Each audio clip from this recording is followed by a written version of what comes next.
Saudara-saudara yang penuh kasih, salam damai dan salam kasih, shalom kepada kita semua.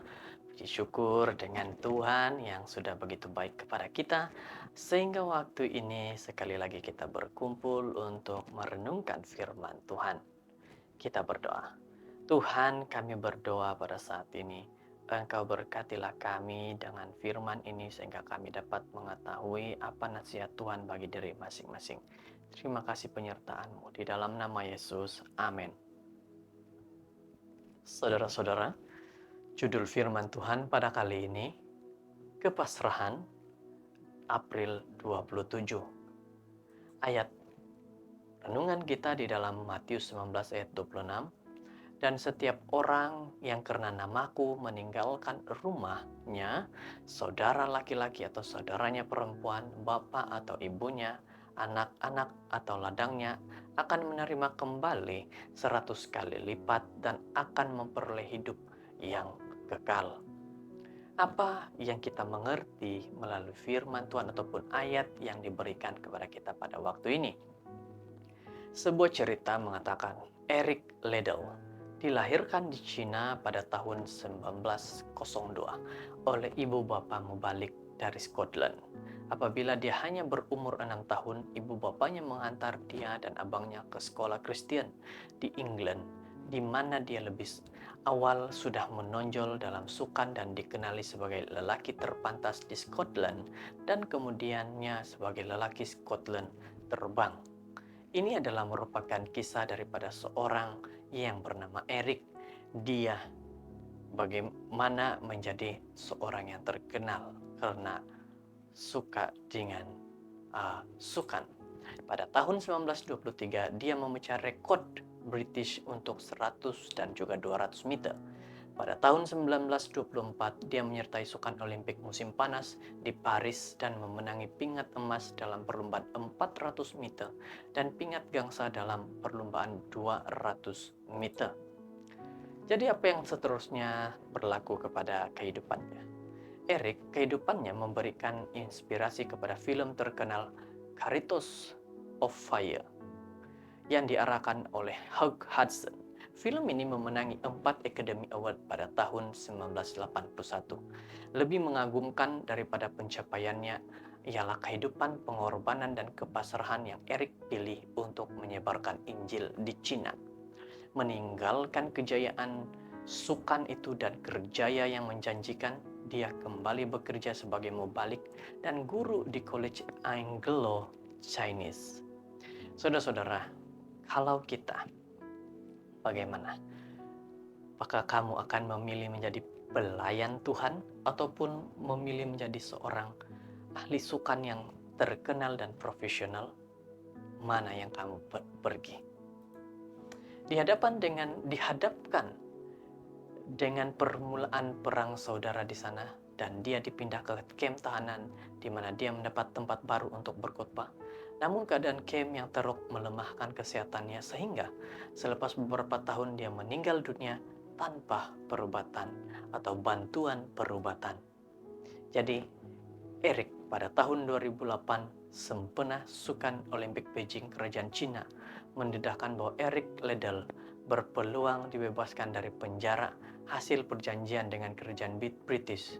Bagaimanapun dia memberikan tempat itu kepada seorang wanita hamil supaya wanita itu boleh dibebaskan. Saudara-saudara, ini satu kisah yang begitu menarik. Seorang yang kita boleh katakan seorang pendeta yang seharusnya layak untuk dibebaskan. Apa yang dibuat? Dia memberikan tempatnya itu untuk seorang wanita yang hamil. Inilah kesaksian yang hidup yang dinyatakan oleh Eric. Jiwa pasrah yang ditunjukkan dalam kehidupan Eric dianggap sebagai tanda kehebatan sebenar di hadapan Tuhan. Penyertaan tanpa mementingkan diri sendiri dalam perhikmatan, meninggalkan kemasyuran, kekayaan, atau kebebasan, membuktikan tahap kemuliaan tertinggi yang boleh dicapai oleh manusia. Tidak ada yang dapat dilakukan oleh Eric selain dia pasrah, dengan kehidupannya pada waktu itu karena dia sudah percaya dan beriman kepada Yesus. Yohanes Pembaptis mengalami keadaan yang sama apabila dia meninggalkan popularitinya dan memberitakan Injil. Dia terbukti setia kepada Tuhan walaupun berada dalam penjara. Dengan itu Yesus berkata, di antara mereka yang dilahirkan oleh perempuan tidak ada seorang pun yang lebih besar. Lukas 7 ayat 28 daripada Yohanes Pembaptis. Saudara-saudara, ini menunjukkan bahwa dalam kehidupan kita ini sebenarnya harusnya kita lakukan adalah pelayanan kepada Tuhan, kepada umat-umat manusia dalam kehidupan kita. Kita dipenjarakan, kita mau dihukum mati, kesetiaan kita kepada Tuhan Yesus harus selalu ada. Pengaruh kehidupan seperti itu berlanjut sehingga hari ini, melintasi sempadan dari masa ke semasa. Prinsip penyerahan dan pengorbanan yang sangat bertentangan dengan gaya hidup kita sekarang kekal lebih bermakna dan berbanding dengan sebelum ini.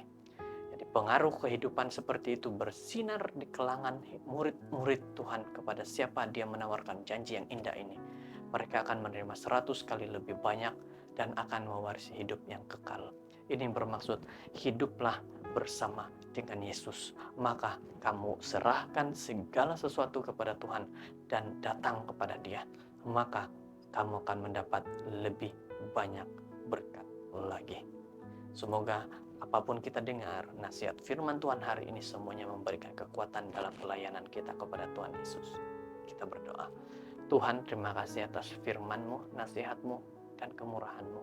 Kami dapat melihat bagaimana Tuhan mau kami dalam hidup ini menyerahkan segala sesuatu, datang kepada Tuhan, dan melakukan pelayanan. Terima kasih Bapa, di dalam nama Yesus. Amin.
Took my